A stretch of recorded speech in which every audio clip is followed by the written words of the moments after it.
What's up everyone, it's Iris here. Today's topic is a little heavier than usual. It's almost the end of the month, and as some of you may know, September is Suicide Prevention Month. I thought it would be good for us to educate ourselves on some of the warning signs of suicide and how to offer support for those who are suicidal.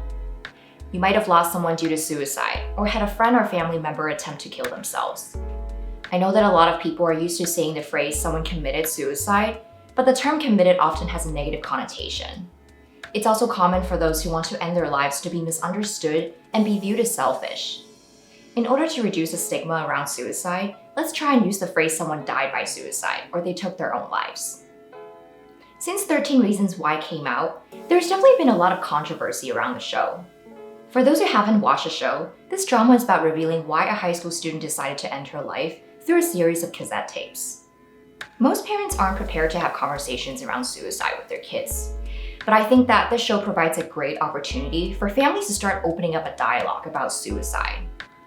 Being an adolescent and going through puberty is an extremely tough time. I remember feeling like my parents just didn't really understand me. They tried really hard to change me and not really giving me a safe space to just talk to them about anything. And I know that at that age, we might feel really alone and just have no idea what to do in certain situations. That's why I think it's crucial for us to know that from time to time, we may have suicidal thoughts.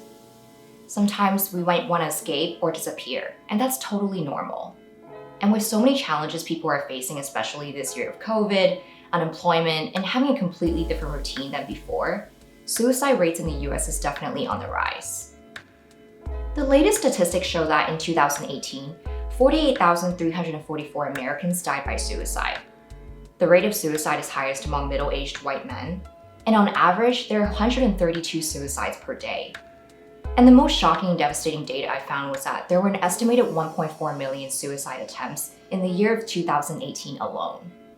These numbers are extremely high and definitely something that we need to be aware of because there are many people out there who don't feel safe to reach out for help.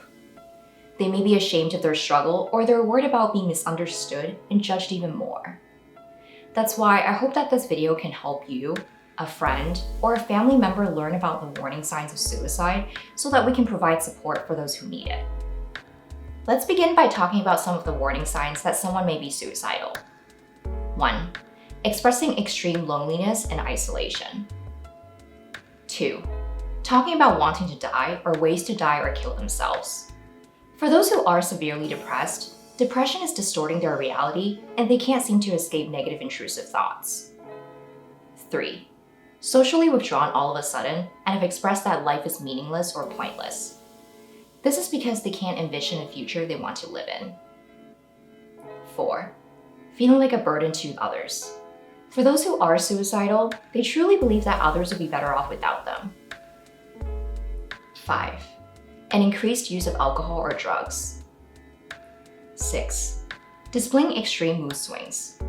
People who are bipolar or borderline often are more prone to having thoughts of suicide or attempting suicide because of their difficulty with emotional regulation. 7. Don't see a way out of the challenges they're having, or they keep saying they want their suffering to end. For those who are suicidal, they feel trapped in a negative situation and can't see a way out. 8. Engaging in self-harming behaviors. 9. Feeling as though no one cares about what happens to them. And 10. Acting anxious, agitated, or reckless. There are certainly more warning signs, but these are some of the most common ones. The bottom line is, the more aware we are of these signs, the quicker we are to spot them and be there for people who are suicidal to encourage them to get the help that they need. Now that you have a better understanding of suicide, let's talk about some of the things we can do for people who are suicidal. First, do not judge them. Judging them will only make them feel more isolated. They won't open up about what they're going through, and it may even intensify suicidal feelings. Second, keep them safe. What I mean by keeping them safe is if someone has shown any risk or signs on acting on their thoughts, or has a specific plan to harm themselves, please immediately remove any dangerous items they might use to hurt themselves, such as knives, firearms, pills, things like that. Third, be patient with them by showing off your listening skills. Sometimes it can be difficult to articulate your thoughts when you're suicidal. because you're struggling to explain what's going through your mind.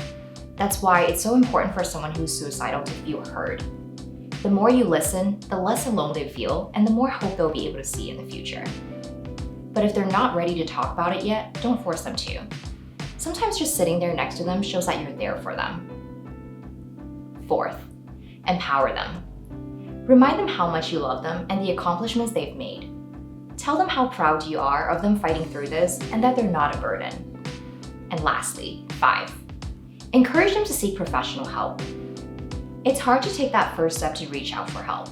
Maybe setting up an appointment with them to see a therapist or a support group can be helpful, or accompanying them to the appointment for emotional support as well. Remind them that it is okay to have these thoughts, and they can get to a place where they don't feel this way. If you or someone you know are in crisis, call the National Suicide Prevention Lifeline. If you don't feel comfortable talking on the phone, you also have the option of sending a text to the crisis text line. For emergencies, please dial 911. Let's help spread more awareness of suicide, check in on each other regularly, and have more conversations of suicide to break the stigma. Thanks for tuning in. If you found this video helpful, please give me a big thumbs up and subscribe. Have a great day, everyone. Bye.